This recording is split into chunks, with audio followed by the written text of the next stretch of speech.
YouTube? It's your boy Lang, man, and I'm back here with another reaction video, sliming right now. I'm about to react to the Gainesville Reaper, the man who inspired Scream.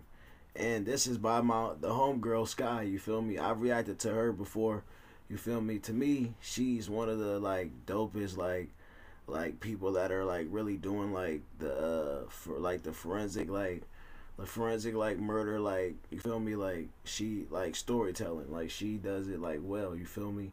And if y'all haven't seen her channel, bro, I'm gonna leave her channel in the description, you feel me? And if I forget to do it, you feel me, just type in Sky, you feel me? Honestly, that's how I really found her video. I just literally typed in forensic stuff, and her channel popped up, you feel me? But I'm gonna leave it in the description below though. I ain't gonna forget though, you feel me? Cause I remember somebody got on me about forgetting about it last time I did it, you feel me? But we back again with the homegirl Sky, you feel me? And she is about to break down this dude who inspired Scream. Cause if y'all don't know what Scream is, y'all must be living on a rock. But Scream is the horror movie and stuff. I didn't even know Scream was based off no real person. I thought the only person that's based off real things, and when it comes to horror movies, is the Chainsaw Massacre, you feel me? But my favorite horror movie character in general is Michael Myers. But I know Michael Myers ain't, I doubt he's not based off no real, but you feel me? But that's crazy how Scream is based off a real person. So I'm very interested to see how, you feel me? Because Scream was crazy, you feel me? If y'all seen the movies, then y'all know, you feel me? But we about to see what the real we about to just see how this was even created, you feel me? And before I get started, slime, y'all know, if y'all new over here, make sure to hit that sub button and make sure to check out my other reactions too on my channel. I got more of the Forensic File reactions on my channel. I got the story times, I got music reactions on my channel, you feel me? So if y'all haven't checked those out, go check those out, you feel me? If you haven't checked those out, I meant go check those out, you feel me? You feel me? But we about to see the man who inspired Scream, the Gainesville Ripper. We about to see what even, how this even, we about to find out what happened, you feel me? And let's get it, you feel me? And shout out to the homegirl Sky, you feel me? Keep doing your thing, shorty, keep it going, you feel me? I'm messing with you. About a true crime story that I cannot get off my mind. But first up, I just want to put out a little disclaimer that I mean no disrespect to any of the victims or the victim's family and anyone who was harmed. In these events, I wish nothing but the utmost peace and solace in rest or in recovery. Everything that I talk about today has been gathered from all across the web and is purely for educational purposes. Now that that's out of the way, my favorite scary-ish movie has always been Scream, up until a couple of days ago when I discovered that Scream is actually based off a real-life event. So the infamous Woodsboro murderer was actually a real-life serial killer, and he was nicknamed the Gainesville Ripper. Creepy.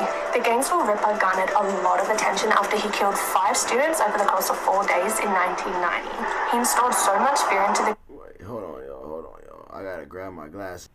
Alright, I'm back. Sorry, bro. The lightning was messing with my eyes, bro. So, you feel me? I had to go grab my glasses, you feel me? And I know a lot of y'all in the comments bro, Lang, bro, you look different when you wear glasses. I know, bro, you feel me? It is what it is, but we about to get back into it though. Let's get it. Community, with the help of the media who covered the story pretty intensively, they shared a lot of the gruesome details of the murders within those 4 days, which sent everyone in the town into a frenzy, basically.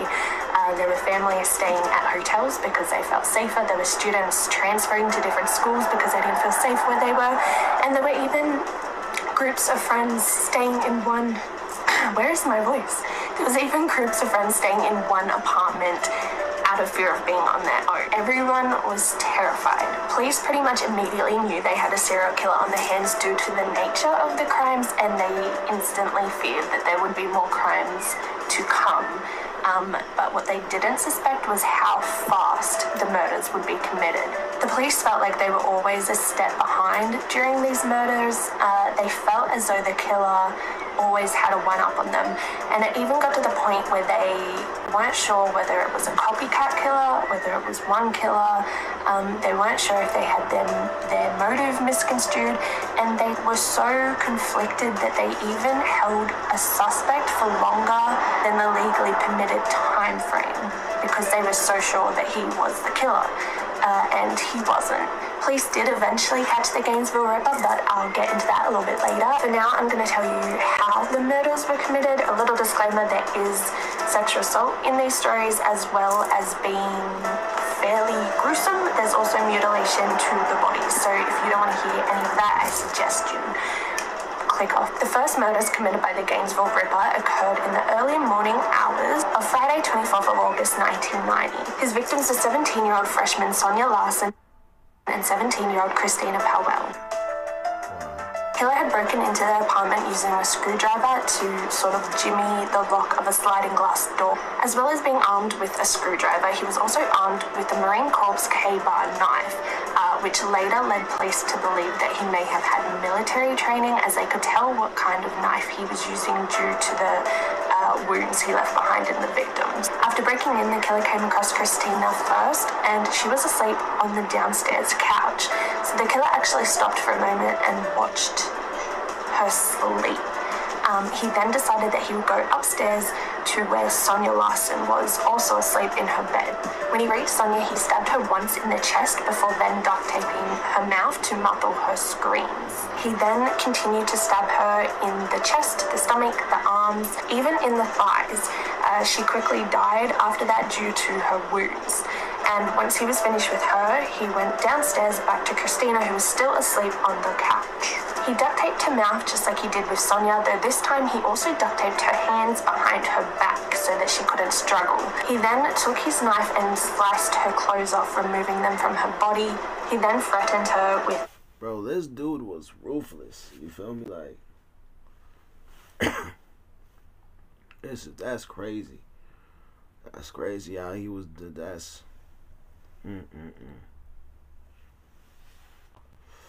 cool. That's crazy, bro. Like, that don't even make sense. Like what? Like, for what? Like, he had no reason to do that. Like, that's crazy.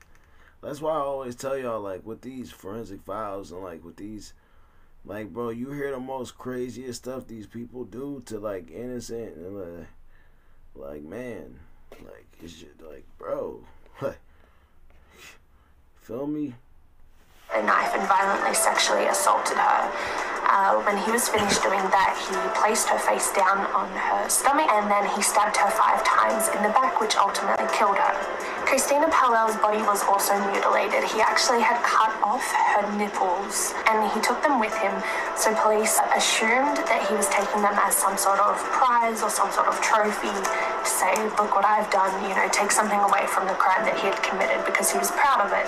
And when the murderer was on trial and this murder came up, the jury was actually instructed to ignore the fact that her nipples had been cut off. When they passed a photo around of the dead body, they had actually blacked out the wounds where the nipples had been cut off, and they were all instructed not to consider it when making their decision, which I think is crazy. What you mean not consider it? Like, bro, what you like, bro, like, whoever did that, you gotta consider that. What you mean? Hers, bro, what? What you mean? Like, that doesn't even, I agree, like, that's why I mess with Sky, because, bro, she be saying the same. If I was a forensic story, this is type of stuff, I'll be like, bro, like, what? Like, that don't even, what? You gotta consider that. You gotta, like, bro, what do you mean? That guy could, like, what, bro? Feel me? Like,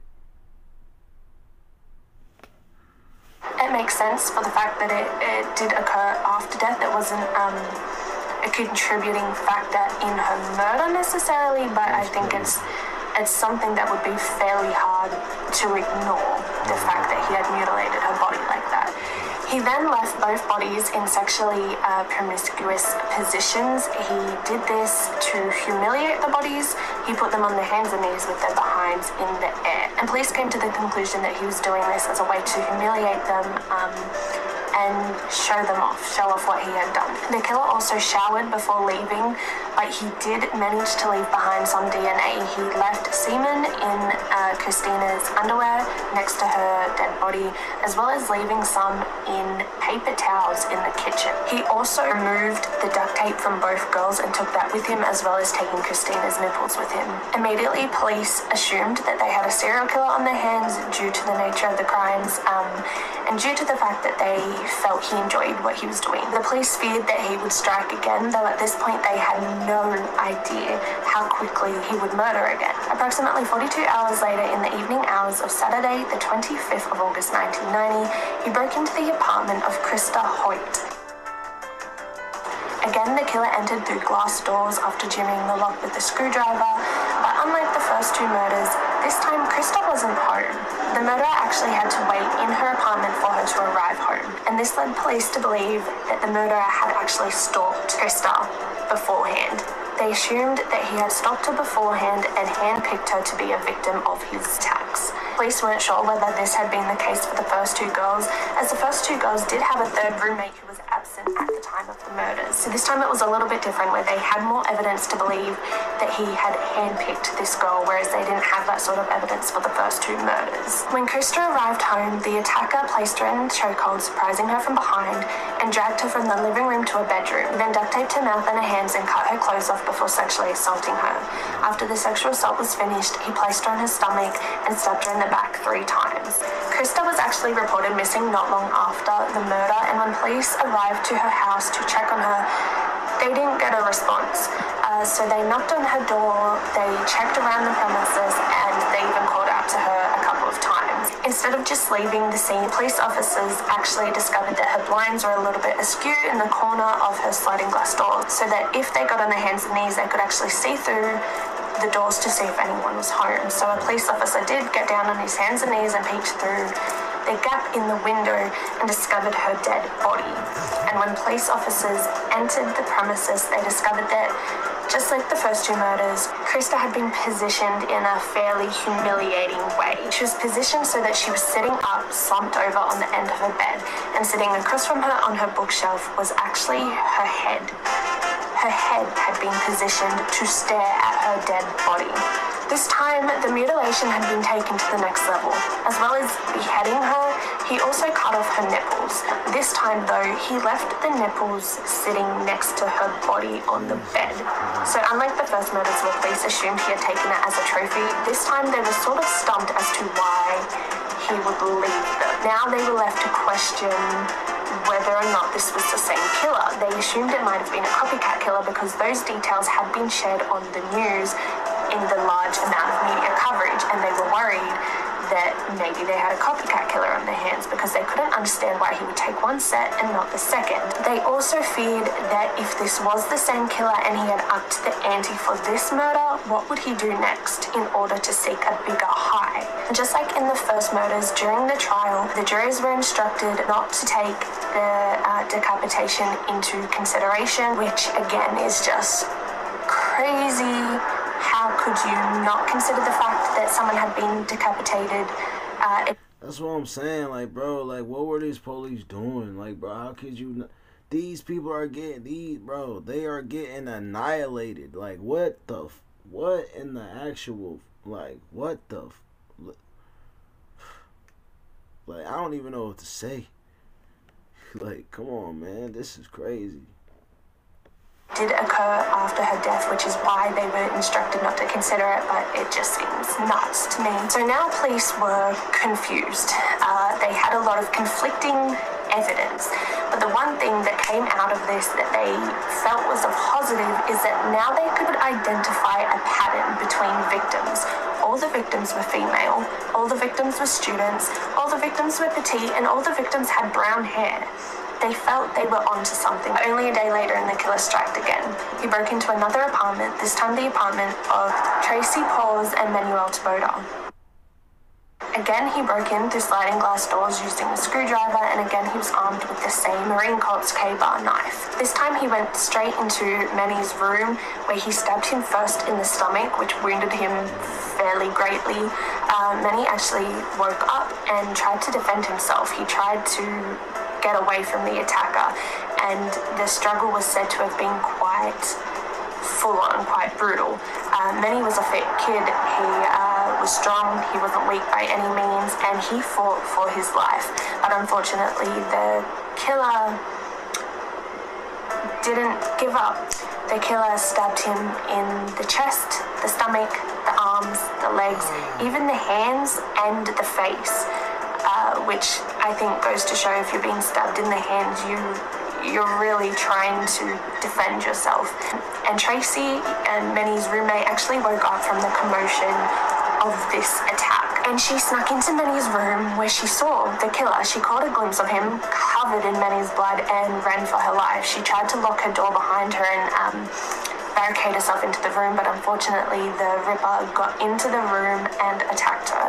He taped her mouth shut, he taped her hands behind her back, he cut her clothes off, and he threatened her with the knife, where he sexually assaulted her. He cleaned and positioned Tracy's body, though not in the way police suspect he would have wanted to, but he left Manny exactly where he was. And this murder was another thing that seemed inconsistent to police. They thought they had stumbled across his pattern, where it was all females, and now there was a male in the mix. So they didn't know whether it was intentional, whether it was accidental, whether he knew Manny lived there, whether he didn't, whether it was a copycat killer. They were as confused as ever. So one of Manny's friends actually became concerned for his well-being when he couldn't get a hold of him. He contacted a mutual friend of Tracy and Manny, and they were also worried because Tracy, you couldn't get a hold of her either. So both the friends went to see the maintenance officer of the apartment building, and they actually explained the story and got the maintenance officer to let them into the apartment. So the maintenance officer let them in, and all three began to walk into the apartment, where they saw Tracy's dead body sitting in the hallway. It's the first thing they saw, and next to her body was a big black bag covered in blood. So the maintenance officer immediately slammed the door shut, locked the door, and ran to get help. And police arrived only 5 minutes later, which is very fast for police. 5 minutes later, and the police are entering the apartment, but Tracy's body had been moved. It had been positioned on a towel in a different position than what it was in, and the black bag was gone. Police concluded that the killer had actually been interrupted before he had a chance to mutilate her body. They suspect that he wanted to mutilate Tracy's body but had been interrupted, which means that the killer was there only minutes prior to police entering the apartment. Just let that sink in for a minute. 2 college students and a maintenance officer came this close to being face-to-face with the Gainesville Ripper, the one who was installing fear into the entire town, the one who was attacking college students left, right, and center. They came this close to being his next victims. And had they panicked and stayed off frame, had they said, "That's Tracy, where's Manny?" gone into the apartment looking for him, had they had any other reaction other than running and locking the door, they could have been the next victims. He could have claimed more people than he had. So that's probably the most Scream-esque thing I could think of, entering an apartment where the killer's still lurking. It's pretty terrifying, I think. So those were the 5 murders committed by the Gainesville Ripper, and they were committed over 4 days. So extremely quickly. Everyone was panicked. Everyone was freaking out. They didn't know what was going on. It happened so quick. It hit them out of nowhere, and now they felt like nowhere was safe and no one could be trusted. And police received a lot of calls from the public trying to give assistance and put in tips, and a lot of the tips led to nothing. One tip in particular actually led police to believe that a local teen with a kind of shady criminal past may have been the Gainesville Ripper, and his name continued to pop up. So the first time it popped up was from an elderly lady who actually called in to give them his name. She said he was shady. and had done things in the past that made him seem suspicious. And after this, his name popped up again, where he was actually thrown out of one of the apartment buildings where the murders were committed for fighting. So police were very suspicious of this young man. Police named him as the main suspect, and his name was heavily slandered throughout the news. Everyone believed that he was the killer. Police actually held him at the station for a lot longer than legally permitted because they tried to build a case around him. They truly felt that he was the killer, and they felt that if they released him, another murder would occur. So they kept him for longer than they should have, trying desperately to get evidence to keep him there. But unfortunately, they couldn't find what they needed because he wasn't the killer. His name is forever tarnished by these events. I'm choosing to leave his name out of this for the fact that I think it's kind of messed up that he's continually involved in this when he didn't do anything wrong. He didn't kill these people. He wasn't involved in these murders. The media really went off on this kid. Everyone thought that he was the killer. So there's plenty of stuff all over the internet about him and about his past crimes. If anyone wants to do their own research and have a look into it, you're more than welcome. But I just don't want to include him in this. I just think it's not fair. But that being said, in the movie Scream, in the first movie, the killer in that movie was actually based off this guy. They actually thought that this guy's face, his attitude, his story, his life, his age, all fit the story better than the real killer did. Which is kind of fucked up. It's kind of fucked up. Anyway, moving on to the real killer. So the real killer's name is Danny Rawlings. Danny Rawlings was born in Shreveport, Louisiana. And he lived with his mother and father, his father of which was actually a police officer. Despite being a police officer, he was actually a very abusive father, and not only did he abuse Rawlings, he also abused his wife, Claudia, which is Rawlings' mother. There was lots of instances where he had beat Rawlings, where he had abused Rawlings, where he had told him he was an embarrassment and he wasn't wanted and he was useless. There was even one time where he had a buddy of his from the police force come over to the house, arrest Rawlings, put him in cuffs and take him away for being an embarrassment to his father and to society, which is crazy to me that there were two police officers willing to do this to a child. He was a child at the time. It's nuts. And as well as being abusive to him, he was very abusive to his mother, Claudia. And there was also times where Claudia had gone to the police and claimed she was forced to cut herself with razor blades because he had made her. But nothing ever came of it. And every time she left him, she came back. So it was a very traumatic childhood. And he relied on that quite heavily during his trial to try to excuse his actions. So Danny had committed past crimes, a triple homicide back in his hometown in 1989, and he even attempted murder on his father in the same year as the Gainesville murders. At the time of the murders, he was living in a campsite in town with one of his buddies who used drugs pretty heavily, and his buddy supplied him with drugs as well. And to fund these drugs, they did a lot of robberies together. One robbery in particular, they robbed a bank, but the police caught them and chased them back to their campsite. And they actually found a number of things that would be later used to connect Danny to the murders. But at the time, they thought they had the Gainesville Ripper locked up in custody. So they thought he was nothing but a robber. And their biggest accomplishment was finding a bag of cash covered in pink dye. So they actually took Rawlings' possession and stored them in the police lockup, in the evidence locker, and they didn't realize that they had everything they needed to arrest the Ripper right under their noses in their own storage locker. It was insane.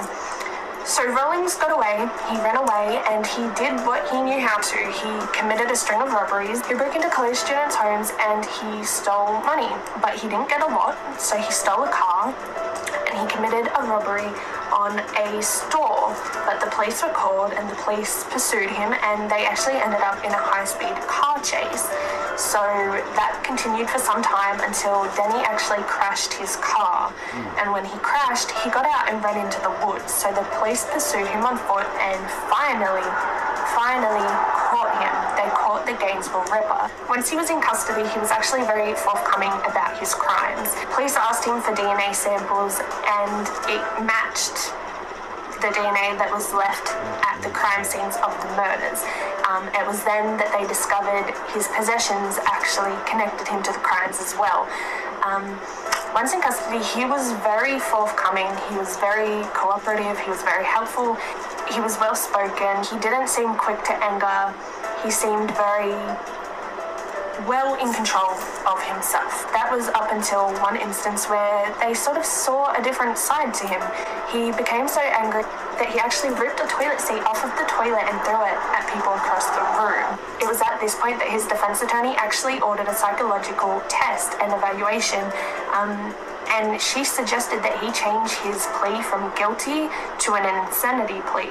It became a matter of the death sentence or a life sentence. So he actually blamed a lot of his actions on his childhood, his father, his mother, his ex-wife, any sort of abuse he endured during his life he used in his defense.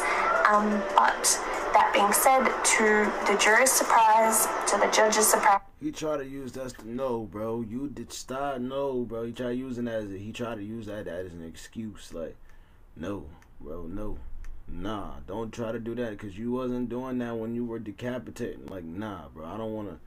No. He needs a death penalty. Like, bro, nah, bro. Feel me?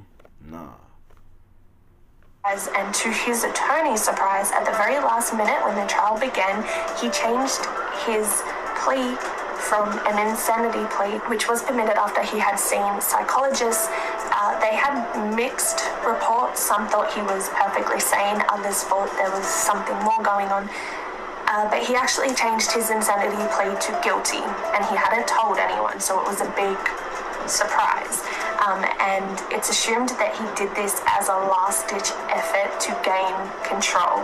They thought that the reason he did these murders was to be in control. The reason he tried to humiliate them was to be in control, to get attention. And they thought that the reason that he was so forthcoming with police was to regain some sort of control of his narrative that he didn't have otherwise.